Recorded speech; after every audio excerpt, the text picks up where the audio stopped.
This is Solo in the City with Cheryl Besner on News Talk Radio, CJAD 800.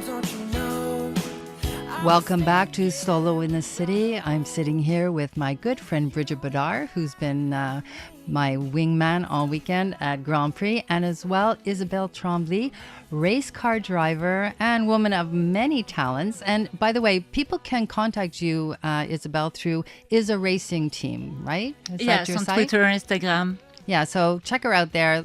You have to see what this woman looks like, how she drives. Everything about her is fast and beautiful. Oh, you're so kind. Oh, pleasure. I bet there's like a lot of guys who even try to like rev your engine when you're out there, right? On many different levels. Oh my God. But I got a choice. Yes, you do. It's always your choice in the end. And also now we're welcoming Fritz Gerald Morriseau. He is from Elite Speed Dating and has been on the show a couple times before. Thank you for having me. Welcome, ladies. I'm very happy to be surrounded by beautiful ladies tonight. Thank you. Welcome, welcome. So we've been talking all about how fast people sometimes do or do not enter within relationships. And, you know, I want to ask you, Fritz, do you think that men or women go too fast when they start to date thinking, let's get into a committed relationship, or are we exclusive yet? In my opinion, I think it's when... It depends on what stage you're at. So are they going too fast? If they're ready to be there, then please go ahead. If you're not, then they'll take more time. For example, and I like to give myself as an example, is as I got maybe a little bit older and was doing the dating scene, once I did find who I believe was the right person, I just went at it full force. And within a year, we had one child, now we have two, and we're just progressing. So is that too fast? It might be for some people. For us, it's just the right speed. It's moving as it should be. Well, I've talked to a lot of different people, and I will say one of the things is when I talk to a man, he obviously or often will say exactly that. When they know, and they want to go for it, and there's no ifs, ands, or buts. Women sometimes, well, we're not too sure, we're looking, we're trying to figure it out. But then the commonality, a lot of people feel that it's the woman who wants to start thinking exclusive before, let's say, getting into an intimate relationship.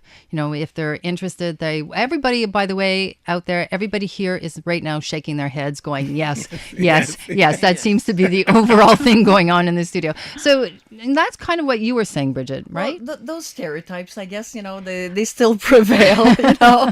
But stereotypes are there for a reason, right? Well, I guess we'll ask the expert. I mean, do you find that, you know, women are more ready to commit earlier on in a relationship than guys, or does this still hold true in this day and age? Ready to commit, want exclusivity? Want exclusivity. Well, that's what I would That's say. the key. It's wanting exclusivity if they're going to get intimate. Because I feel that women now are a little more open-minded, a little more out there, and probably experimenting and 100%. being a little more open than they were before, right? I do think they are, like you said, more open-minded, more interested, more, they know what they want more. Does that mean that they don't want exclusivity as much? If we put a range, let's say a bell curve, I would say that more women would want exclusivity prior to men to say that this is a relationship. That doesn't mean that they're only that. Like, I know a ton of women who like to do their own thing, and really they exclusive if it fits them, and if it doesn't fit them, and that's okay.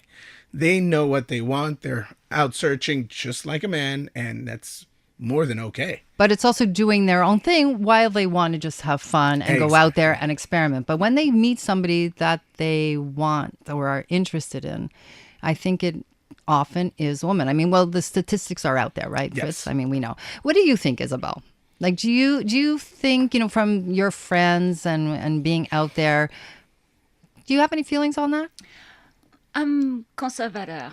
It's not because I'm by myself right now that I had work to do on myself to be happy with myself before committing with someone. Yes, we experiment, we meet people, but when we're ready, we want exclusivity. That's how I feel. That's how I respect myself. What do you think out there, anybody listening? Call us and tell us what you think on this subject. You can call us at 790-0800. We're really anxious to hear your thoughts on this one and get some real statistics as to who's listening and whether you agree or not. So Fritz, when you have your speed dating nights, you have equal men and women, right? So at the end of the night, who is more interested into the outcome of the speed dating? Like, who liked me, who didn't like me?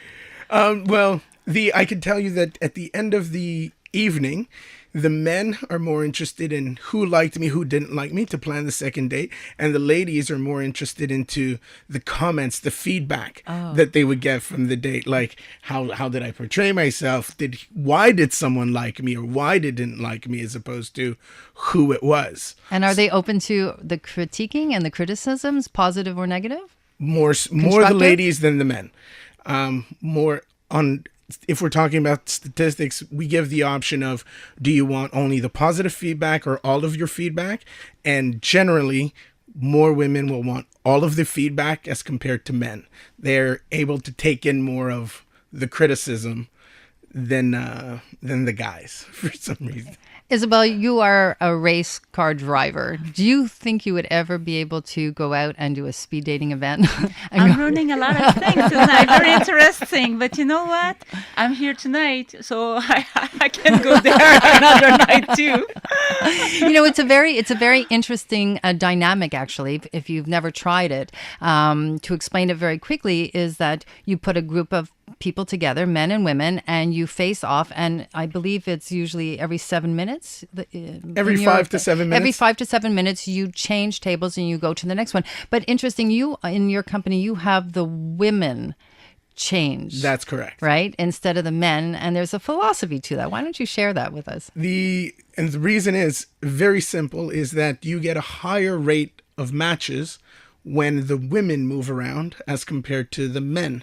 Why moving is that? Around. Glad you asked. Okay, glad you asked. So there's certain things that, yes, we will generalize, but which revealed to be true. The first one is that, in general, women are pickier than men. That's one.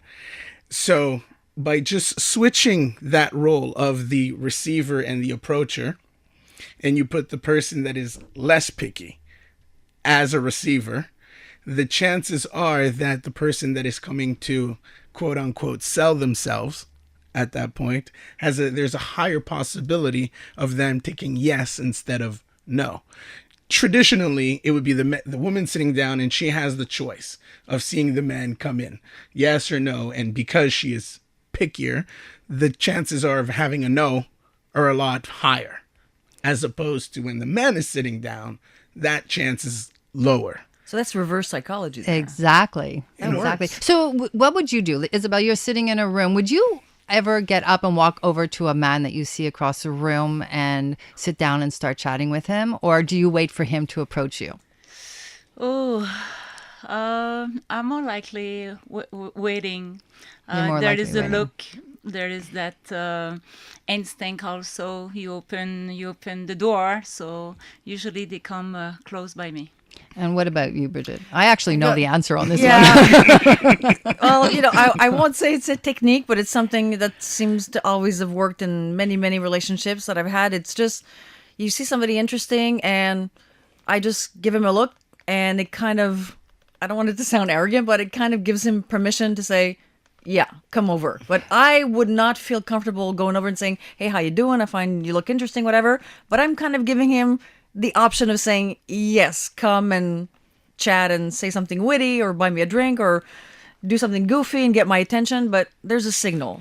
It's subtle, but there's a signal. See, I love that you said that because you're giving him the chance. The guy's right? got to be the guy. I'm going to be traditional and just say it. I want the guy to be the guy. But as soon as he messes up at one point, He's out the door. He's out the door. You got one chance. I'm giving you one chance. But you did say, I want the key word there to be permission. And it's one thing, we forget often is that it takes a lot for a man to get up, come across the room and approach you and quite often there'll be friends of his around or whatever. And then if you reject him, he has to walk back, and it's not a correct. walk of shame, by the way. 'Cause we can out be there. harsh. We can be harsh sometimes. The whole, turning around and walking away without making that connection is a harsh reality, right? So we have to, give that permission and basically say to somebody, it's okay. I want you to come over. And last night, actually, we were at this party and we were talking with another woman who was single at the party. And she said, well, I have a hard time, getting somebody to even come over. And I said, why? And it was all about that look. And it's about showing we're available. Accessibility. And the accessibility. Come, I'm going to make room for you. I'm even going to step back from the group that I'm standing with and let you have space to come in. And I showed her, she said, what about that guy? And I said, look, watch. And I just did the eye contact that you're talking about. He smiled. And a little while later, he approached the group. It was very, very nonchalant. It wasn't overly, expressive or, intimate. But it was just like, there is room for you to come and join. I think we this group. overthink it sometimes. We make it more complicated than it should be, just that initial contact. Because it's a bit nerve-wracking and nobody wants to fall and fail and, like you said, the walk of shame. Nobody Yeah, we wants don't want that so walk we of don't shame. try. No. Anyway, look, there is so many roadblocks and speed bumps and turns that can happen in a relationship. And the whole point here is let's wave some flags and let people keep going around the track and keep moving, right?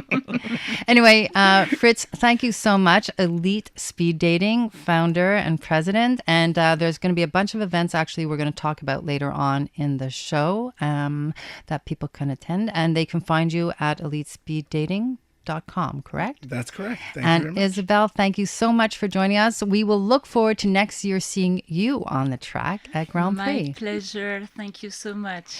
Coming up next, we have the Love Table, and we're going to be joined by two people who are going to give us their ideas about how fast and how slow to go around the racetrack of love. You're listening to Solo in the City on CJAD 800. Stories trying to get your love, but you held it from me. Well, now you changed your mind.